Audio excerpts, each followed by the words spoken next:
Ngayong gabi ay nandito tayo sa Danang, Vietnam at Paps, kakain tayo sa isa sa pinakasikat na street food night market dito sa Danang. At sa video na to, samahan niyo akong kumain ng iba't ibang night market street food dito sa Vietnam. From impressive ice cream roll makers,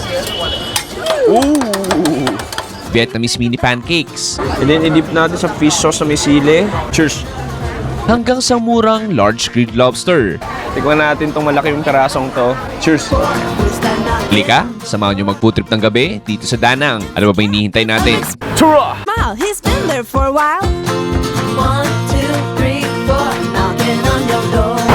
Okay, pare, isang magandang gabi.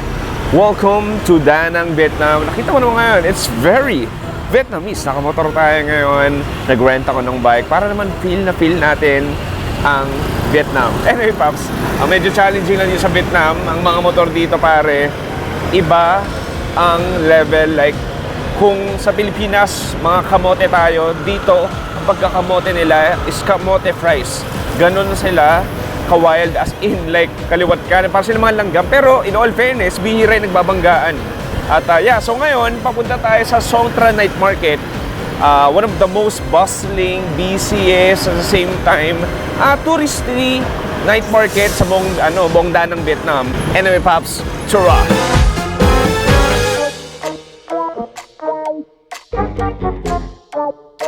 Song Tra Night Market is the largest and most popular open-air street food and shopping destination dito sa Danang, situated directly sa iconic Dragon Bridge. It is famous for its lively atmosphere, murang seafood, and vibrant nightlife. Lahat ay maahagilap mo na dito from pasalubong, damit, at syempre, ang sinadya natin dito, ang iba't ibang Vietnamese street food.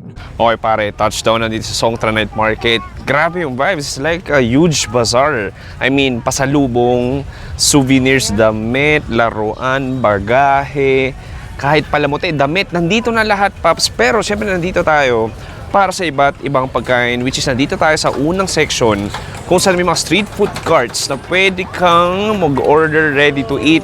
Dito, hindi na to more on authentic Vietnamese food.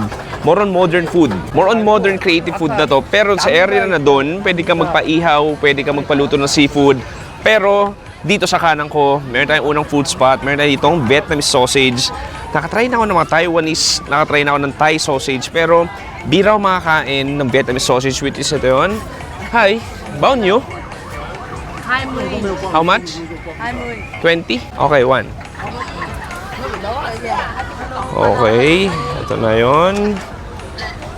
Lalagay sa baso. Chili? Yeah, chili powder. Lagyan ng chili powder. Yes, please. Spicy. And then boom, yun na yun. Okay, pare, it's time to eat our spicy Vietnamese sausage. Look at this. So may sauce siya, may chili powder din siya. Bahala na, tikman natin. Cheers. Oh, wow. Oh, wow. Medyo kawig yung Taiwanese sausage. Sobrang springy, fatty. Sobrang juicy niya. At the same time, yung sauce natin parang sweet, spicy sriracha. Ang grabe juicy sa taba. Ano? Masang pumuputok sa bibig mo. Sobrang siksik ng karne. Manamis-namis din siya. Oh! Okay, no, all fairness, ang sarap nito. Hey, Paps. Ubusin ko na to. Hanap tayo agad ng next street food. Come on! I choose dragon fruit and blueberry. Okay. Alam ko na sa Vietnam tayo, pero meron silang Thai rolled ice cream. Kailangan natin tikman to dahil kanina pa sila nagpapasikat. So ito na, ang pinili ko medyo kakaibang flavor. Dahil sa medyo tropical country, tropical province tayo, meron tayo ditong dragon fruit with blueberry, pare. And then ito na yung prutas natin lalagyan. Ito yung pinaka-base ng milk na. Uy, grabe, dumidila pa siya. Grabe, kita nyo ba yung dila niya? And then ito na, magpapasikat na siya. Let's freaking go, pare. Ayan na, naririnig nyo. Para siyang bumabaril. Oh, wow. Kita mo to, ito. Ano, imbis mainit, malamig na griddle yan. Grabe, para siyang nagpapatugtog. Papasikat siya, Paps, para siyang sumasayaw ang kanyang mga kamay. Para siyang drums. Konti na lang magsasabi na ako ng ghost eh. Ganon ka-beat, ganon ka-rhythm ang kanyang kamay. Look at that.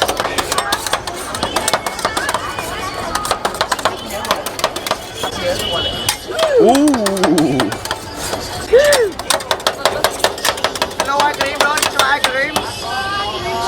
Wow! Grabe naman. Uy! Ayan na. Pinaflatten niya para mas tumipis. Ayan na. Ini-scrape niya na pabilog.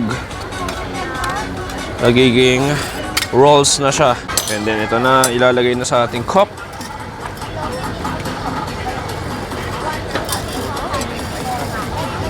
So, ilalagyan pa ng parang mini or stick. Oh, mini wafer. Come on, thank you. Okay, Pop. So, ito na yung pinaka ice cream rolls natin. So, blueberry tsaka dragon fruit to. Teka lang, ang ingay. Feel ko kailangan kong umalis dito. Wait lang. Alam mo, medyo problem lang dito sa part na to. Halos pare-pare sila ng binibenta. Kaya medyo challenging siya. Okay, Pops. Nakahanap tayo ng pwesto. Kainin na natin tong ice cream roll natin na medyo natutunaw na. Sige, tikman natin. Dragon fruit tsaka blueberry. Magkakulay pa. Uy! Medyo purple siya. Paboritong kulay ni Tina. Shoutout sa'yo, Tina. Cheers! I mean, nasang candy. Wala akong marereklamo. Purong-purong dragon fruit yung nakita mo, walang daya. And then, nilagyan ng extra blueberry glaze. It's refreshing. It's milky. Fruity. Medyo acidic din siya. Pangalawang putahe pa lang. Pangalawang putri pa lang, nag-dessert agad ako. In fairness pwede ko mamili maraming combination eh. Pero maganda yung combination na pili ko, blueberry at dragon fruit. Bagay sila. Maganda sa ice cream roll, nag-iiba yung texture ng ice cream eh. Nasusolidify talaga siya. Ayun mas masaya siyang nguyain. Ano yung Pops? Marami pang food trip dito. Ano the next food trip?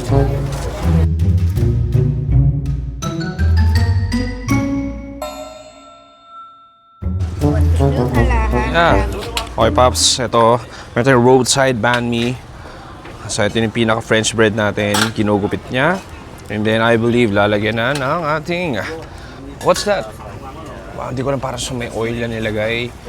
Bahala na. Parang toyo o patis. And then, some chili. Spicy chili. And then, we have some coriander, I believe. Cucumber, meron din yan. Ito yung pork natin, pork belly. Rami-rami rin. Oy, may extra pork belly pa. Hindi ko alam kung pagkakaiba niya.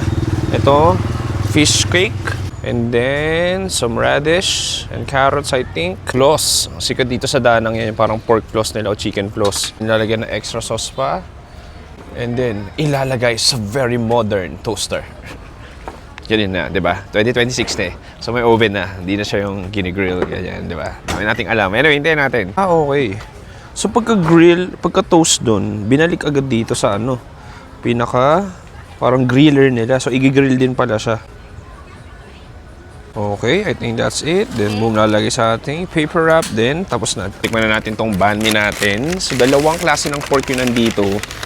Medyo heavyweight din siya. Nasa 30,000. Vietnamese dong lang. So, makikita mo, look at that. Grabe, siksik na siksik yung floss. Iba't ibang gulay natin. Dalawang klase ng karne o pork. Pops, excited na ako. Cheers!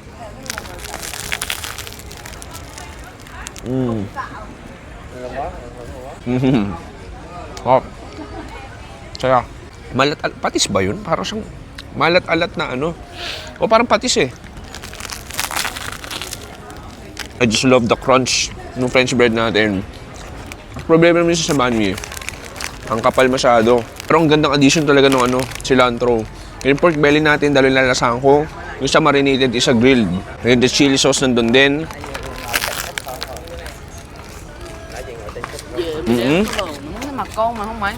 Yung radish nandun din. Higit sa lahat. 68 pesos lang to, pare. Nare-reklamo ka ba? Ang simple yun, pero ang sikik. Sarap. Yun talagang maganda sa banh mi ng Vietnam eh. Kahit saan ka pumunta, yung banh mi talaga sureball, bubusugin ka.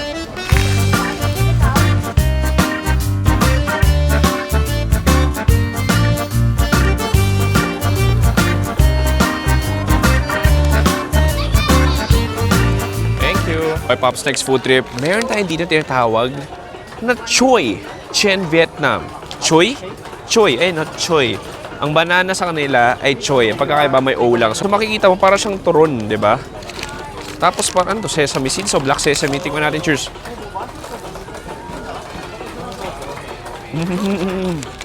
Grabe. Sobrang turon. Pero pagkakaiba, kakaiba yung tamis ng saging niya. Creamier siya. Creamier na mas mamantika. Oh wow, sarap. At yung butter niya, panalo. Airy, crispy, flaky. Masarap. Yung turon, di ba medyo matamis din yung labas? Ito pagkakaiba, hindi. Lahat ng tamis ang gagaling sa saging. Problema dito, grabe na yung mantika. Wala naman mong trentahin ka na, no? Pag iniintindi mo yung mantika, no? Isang pagkain. Anyway, pare, hanap tayo next food trip.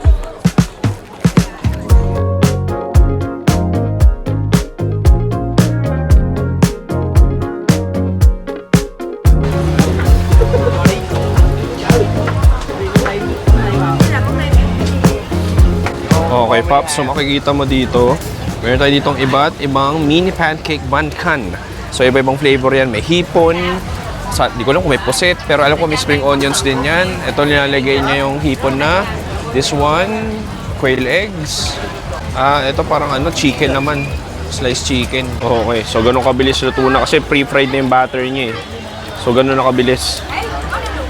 Ito yung pinakasawsawan niya, fish sauce. Ito yung atin. So may kasamang salad na rin yan.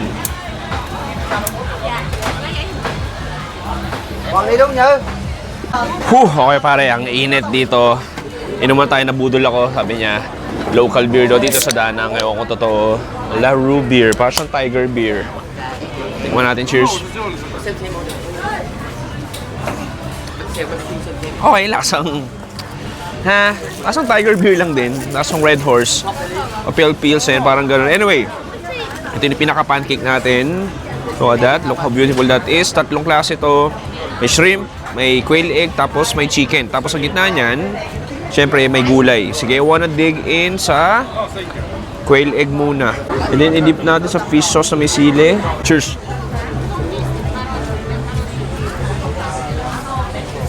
It's comforting.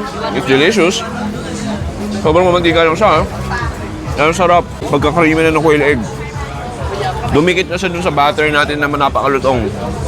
Okay. This time naman, yung hipon. Tapos lagyan natin ng konting papaya or gulay. This time with salad.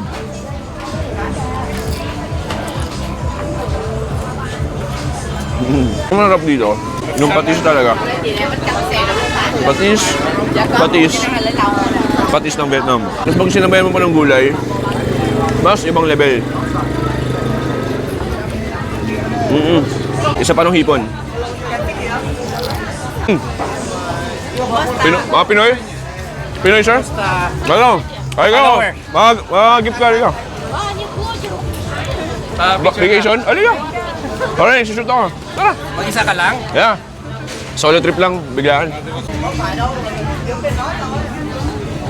Pangilang araw yun na po? Ha? Pangilang araw yun na? First day po. First day. Thank you, madam. Thank you. Kain kayo. Sumatikman. Enjoy, sir. Enjoy. Salamat po. Thank you, thank you. Alam mo ang problema na doon? Ang late ng hipon. Try natin ng chicken.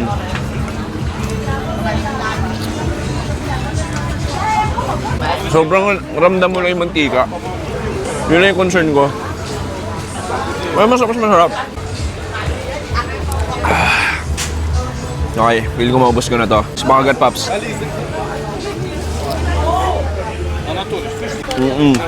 Ang sarap. Maraming ihaw-ihaw. Sobrang dami rin paluto, mga seafood. Sabi nila, seafood daw dito, hindi sobrang mahal. If compare mo sa Pilipinas, like lobster, kahit pa paano, affordable na siya. So, tingnan natin kung affordable nga ba.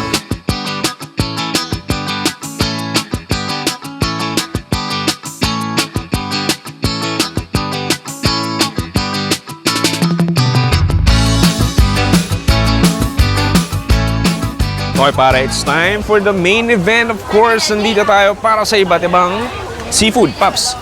Grabe, sobrang daming lobsters. Makikita mo, ang daming choices. Tanungin natin si ate kung magkano. We have mid size for 400 and small size 300 400 for one. One. Yes, and then barbecue with cheese, garlic butter, onion cheese. The cooking fee is Free, included. yes, sure. Free. So how much? And, free, 400 for one, and free more oyster, scallop, and vegetable for you. Free what? Free oyster, scallop, vegetable. And then one lobster. Yes, sure, 400 only. You want to try? This, 1 kilo? no, 1 kilo. We have 1 kilo. Buy that with one. How much is that? This one 700,000 for one. This no, I think this one. This one. What's the weight of this? Okay. Pwede na yung presyo. As in 900 pesos, meron ako 800 grams na lobster, tapos may freebie ba na oyster, tapos may freebie na scallops tsaka gulay. I mean, ewan ko kung gano'ng karami scallops tsaka ano yun, tsaka oyster. Alam mo, 900 pesos, feel ko bargain na rin siya eh. Anyway, Paps, hintayin natin order natin.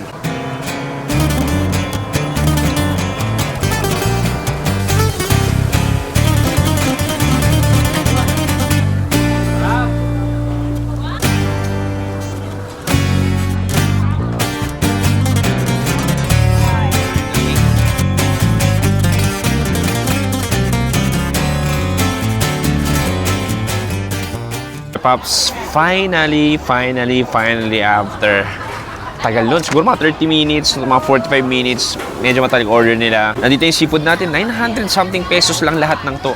I mean, to be fair, malaki-laki yung lobster natin, 800 grams, almost 1 kilo na. So, dalawang flavor to, isang garlic onion, tas isang garlic butter.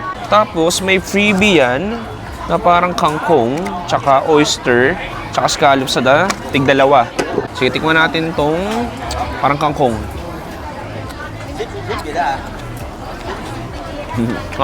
Basically, garlic base lang siya. Sarap yun itong simple pero malasa. Try natin itong scallops natin.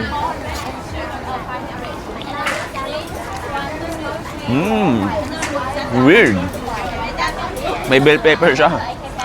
Bakit ganun? Nasa ganun lasa. Feel ko dahil dito. Parang may sweet sauce to eh.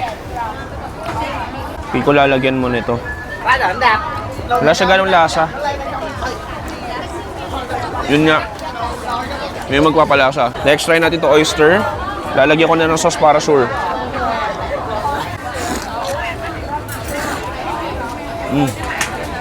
I mean, oyster is oyster. Same sauce lang din naman sila. Pero I mean, freebie siya. Pero tig-dalawang piraso. Pero hindi na magre-reklamo. Punta na tayo sa main event natin. Ito yung pinunta ko talaga dito, yung lobster nila. Na affordable daw. Actually, totoo nga, affordable naman talaga. Like 900 pesos oh. Sabi natin mga 800 pesos, di kasama yung mga extra freebies. Malalaki ni lobster natin. Sige, try ko muna tong garlic butter natin. Sige, let's scoop. Let's scoop some meat. Forgive me. Medyo disastrous yung pagkuha ko ng karne. Pakukuha ko ba ng perfecto? O kahit basta malaki lang. Ayun. Minsan na nakikita nyo ngayon medyo na-unwrap ko na siya. Look at this. Ang laki. Pwede na to, pre. Pwede na to, ang laki. Okay, tingnan natin yung lobster natin. Cheers.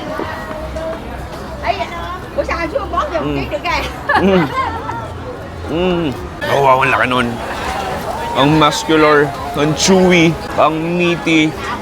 The garlic butter, it enhances the whole flavor ng lobster natin.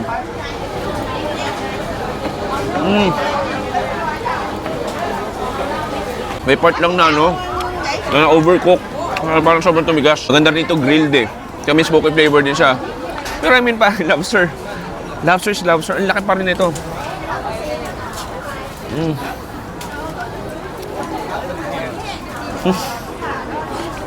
So this time kakamayin ko na ulit.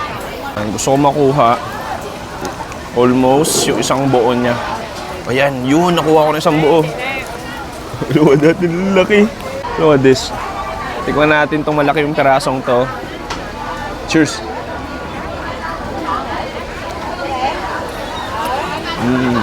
Try ko i-dip sa sauce. Basically, yung sauce nito, kasang nasa may spring onions, yun lang yun, tapos may butter din siya. Ito, dip ko sa yung kaninang sauce. Ang masarap dito, yung Thai chili sauce. Bagay na bagay ito siguro. Ano masasabi ko, sulit naman.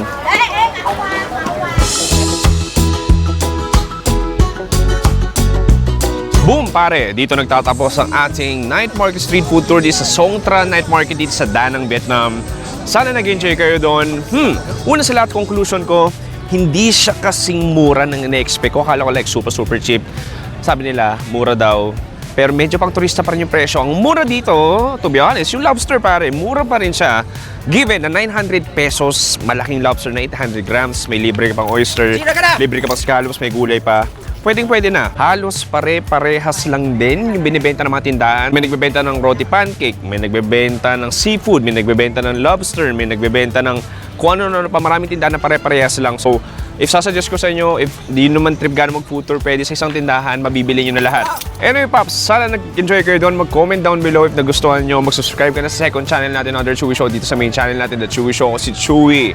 Dito sa Da Nang, Vietnam. Nagsasabing, stay safe, it's a good night, and goodbye. Bang! Well, let's go, pare. What a day. It's just a full freaking day, Pops. Inet. Ay, sir, rolling pa rin yan, oh. Kita ko, makagip ka. Sa dulo ng video. Lagi akong nanonood ng vlog. Nakagip pa siya. Tara, sir, picture ta. 1, 2, 3. Thank you, enjoy, pare. Lagi. Salamat. Lagi. Ay, madam, halika. Bago kami umalis, ikaw pinanood namin. Kasi Totoo ba?